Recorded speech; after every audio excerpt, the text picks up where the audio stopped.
Si les Nigériens de leur ensemble étaient unanimes aux premières heures de la non-ouverture de la frontière Niger-Bénin en raison de la question sécuritaire soulevée par les autorités de transition, aujourd'hui ils sont nombreux qui demandent sa réouverture car le pays sombre dans une situation de cherté de la vie, néantissant ainsi l'économie du pays.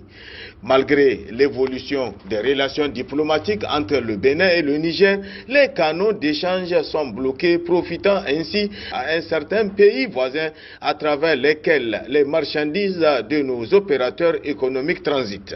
Effectivement, la fermeture de cette frontière aujourd'hui nous a apporté une cherté vraiment qui ne dit pas son nom.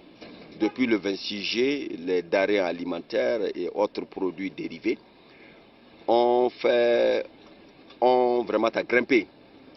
Et la diplomatie nigérienne, je pense, est active pour la réouverture de la frontière. Mais il faut que cela soit dans un respect. Et cela est important. Le silence des autorités de transition sur la main tendue des autorités béninoises sur la réouverture de la frontière inquiète les opérateurs économiques. Pour nous, Mahamadou dit nous maquette, cette situation continuera d'impacter le secteur économique si rien n'est fait. J'ai 12 ou 13 camions qui sont bloqués à Kaya et je suis actuellement à 10 millions de carburant. 10 millions de carburant, rien que le stationnement de carburant. Parce qu'il me faut les groupes électrogènes pour marcher. Et non seulement je n'ai pas de produits, et les produits, les gens se les prennent pour frauder encore, pour amener soit du Nigeria, soit de Bénin sur l'embarcadère. Ça veut dire que quand un fraudeur, quand il prend goût, c'est trop difficile de l'arrêter.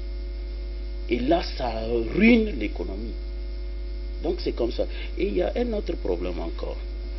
Et vous prenez votre camion, ce que je n'ai jamais compris. En vide, vous allez à Lomé, vous passez par le Nigeria. Et les Nigériens, c'est des voleurs. On n'a pas de frontière, on n'a pas de problème avec eux.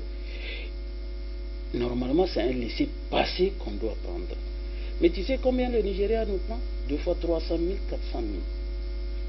Un camion vide. Maintenant, tu passes. Le Bénin avec qui on a de problèmes, c'est le laisser-passer, 6 000 francs. Et le Nigeria, où on n'a pas fermé les frontières, c'est eux qui nous prennent 300 ou 400 000. Et nos autorités le savent. Et ils sont restés là-dessus. Maintenant, le grand problème encore, tu prends de retour, tu veux passer par le Nigeria. Maintenant, tu sais combien les Nigériens prennent au camion? 2 millions et quelques. Imaginez, 2 millions 300, 2 millions 100.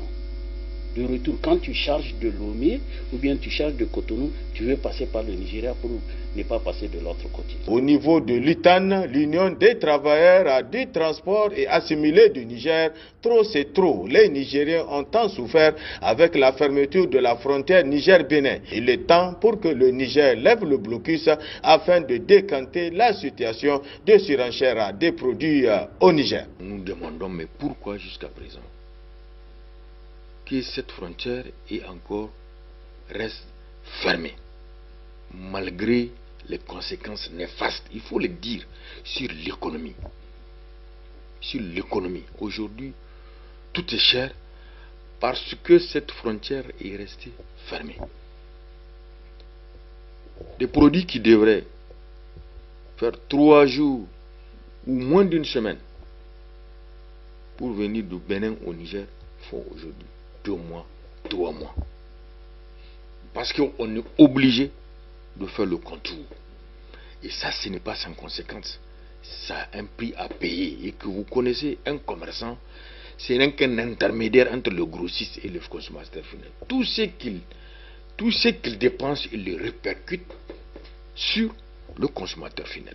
Mais notre appel, c'est que les autorités nigériennes ne doivent pas continuer à maintenir cette frontière fermée juste parce que il y a des Français ou il y a une menace au niveau du Bénin. Parce qu'on ne peut pas dire au Bénin de chasser les Français, c'est leur partenaire. On ne peut pas leur demander de les chasser. On n'a pas cette qualité. Et on ne peut pas maintenir cette frontière fermée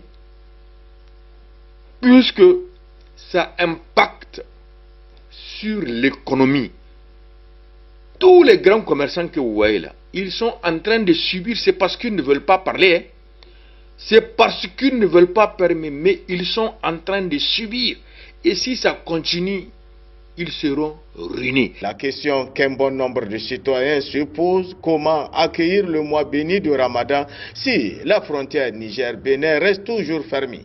Car déjà, la situation n'est plus tenable pour les commerçants et la population.